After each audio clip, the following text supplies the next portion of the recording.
उत्तर प्रदेश में 10 सीटों पर उपचुनाव होना है। 10 विधानसभा सीटें खाली हैं, उन पर उपचुनाव होना है। उसको लेकर मंथन चिंतन का सिलसिला बड़े स्तर पर किया जा रहा है। अब से कुछ देर पहले तक सीएम योगी आदित्यनाथ के आवास पर ही इन उपचुनावों पे क्या रणनीति होनी चाहिए, इसको लेकर मंथन चिंतन किया गया। एक टीम यहां पर गठित की गई है, 16 चेहरे हैं उसमें, और योगी आदित्यनाथ के तरफ से ये साफ इंस्ट्रक्शन है कि आप लोग जनता के बीच रहिए।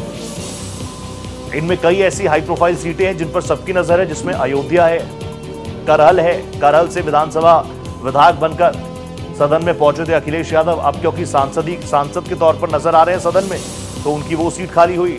अयोध्या में भी अवधेश प्रसाद सिंह पहले विधायक थे, अब सांसद हो गए हैं, उनकी सीट खाली हुई है। कई ऐसी हाई प्रोफाइल सीटें हैं जिस पर सबकी नजर है, और तैयारियों को लेकर नए सिरे से मंथन चिंतन इसमें किया गया। अग्रेशन जरूर आपको योगी आदित्यनाथ के साथ हमेशा नजर आता है। इससे पहले भी जब मीटिंग्स हुई तो उन्होंने कहा कि कई बार अति आत्मविश्वास का खामियाजा भुगतना पड़ता है, लेकिन बैकफुट पर आने की जरूरत नहीं है।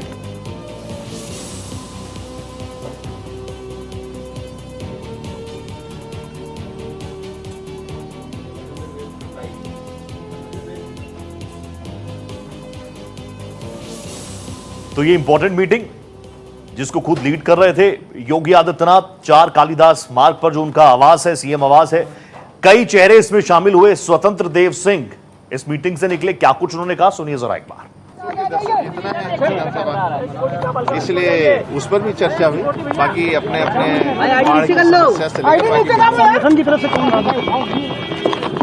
मंत्रिमंडल की बैठक, संगठन के लोग नहीं, चुनाव को लेकर भी चर्चा हुई है, उसमें चुनाव की भी चर्चा हुई।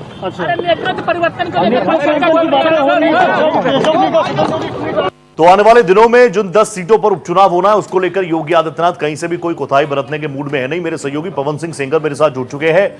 पवन, क्या कुछ चीजें निकल कर आई इस मीटिंग में? ये बड़ी मीटिंग रही, 16 जो टीम है सीएम योगी आदित्यनाथ की, 16 चेहरों की, उनको कई हिदायतें दी गई, कहा गया हफ्ते में 2 दिन कम से कम आप रात्रि विश्राम लोगों के बीच ही कीजिए ताकि लोग आपसे जुड़ाव महसूस कर पाए। बिल्कुल रोहित, आपने सही कहा, क्योंकि मुख्यमंत्री ने उन मंत्रियों को बुलाया था जिनको प्रभारी बनाया गया है। उसमें जो 10 उपचुनाव होने हैं विधानसभा का, उसको लेकर के बैठक थी।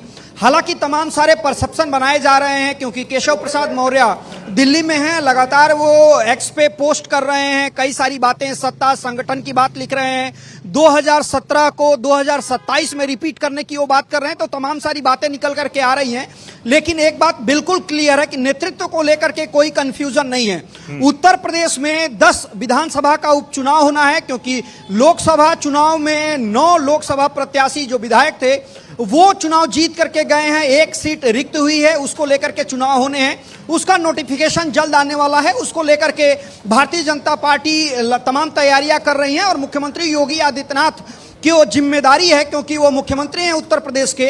और आने वाले समय में 27 से पहले ये बड़ा चुनाव है, क्योंकि लोकसभा चुनाव में तमाम सारी स्थितियां एक तरीके से भारतीय जनता पार्टी के फेवर में नहीं रही, बहुत सारे सवाल खड़े किए गए, बहुत सारे सवाल पूछे गए।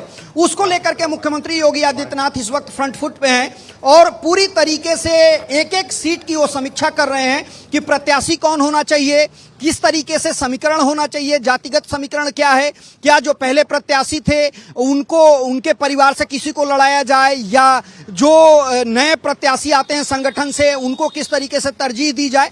तो तमाम ऐसी बातें हैं जिसको लेकर के मुख्यमंत्री ने दिशा निर्देश दिया। वहां पे 2 दिनों तक रात्रि विश्राम का आदेश दिया है कि जो प्रभारी मंत्री हैं वहां पे जाकर के मौजूद रहें, और तब तक मौजूद रहें जब तक कि चुनाव न संपन्न हो जाए। तो तमाम ऐसी कवायद है जिसको लेकर के योगी आदित्यनाथ बैठक कर रहे हैं। उसके अलावा आने वाले समय में मानसून सत्र आना है, और पिछले कई दिनों से अटकलों का बाजार भी बहुत गर्म था। केशव प्रसाद मौर्य काफी एक्टिव, सोशल मीडिया पर काफी बयानबाजी, और खुद विपक्ष के कई चेहरे, अरविंद केजरीवाल कह रहे थे 2 महीने बाद योगी आदित्यनाथ को बदल दिया जाएगा, अखिलेश यादव कह रहे हैं कुर्सी बचाने की लड़ाई है। यानी इन मीटिंग्स के बाद एक बात तो साफ है कि बीजेपी आलाकमान कम से कम अभी ये मान रहा है कि उत्तर प्रदेश में बीजेपी का बॉस कोई है तो वो योगी आदित्यनाथ।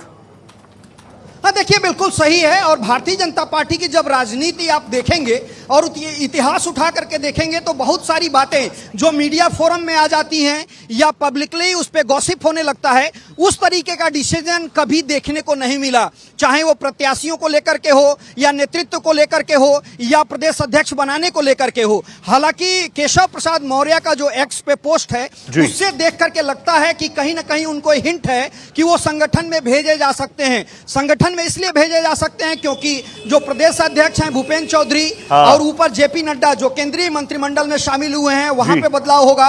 उसके बाद माना जा रहा है कि कई स्टेट के जो प्रदेश अध्यक्ष हैं वो बदले जाएंगे, तो निश्चित तौर पे कोई प्रदेश अध्यक्ष बनाया जाएगा। और विपक्ष जो पीडीए को लेकर के चलने का काम कर रही है उसमें यह माना जा रहा है कि इसी पीडीए से ही भारतीय जनता पार्टी कोई प्रदेश अध्यक्ष बना सकती है और जो मौजूदा प्रदेश अध्यक्ष हैं वो मंत्रिमंडल में शामिल हो सकते हैं। दूसरी तरफ पीडब्ल्यूडी मिनिस्टर थे जितिन प्रसाद जो लोकसभा के सदस्य बन गए हैं, वो विभाग मुख्यमंत्री के पास है। माना जा रहा है खाली हुई है, उस पर भी सबकी निगाहें हैं, लेकिन 10 जो विधानसभा की सीटें जिन पर उपचुनाव होना है, ये कहीं ना कहीं एक बड़े लिटमस टेस्ट की तरह भी नजर आएगी। इसलिए कोई भी दल हो, चाहे एनडीए हो चाहे इंडिया अलायंस हो, दोनों अपनी कमर कस चुका है। Thank you so much Pawan Singh Sengar, आप जुड़े हमारे साथ।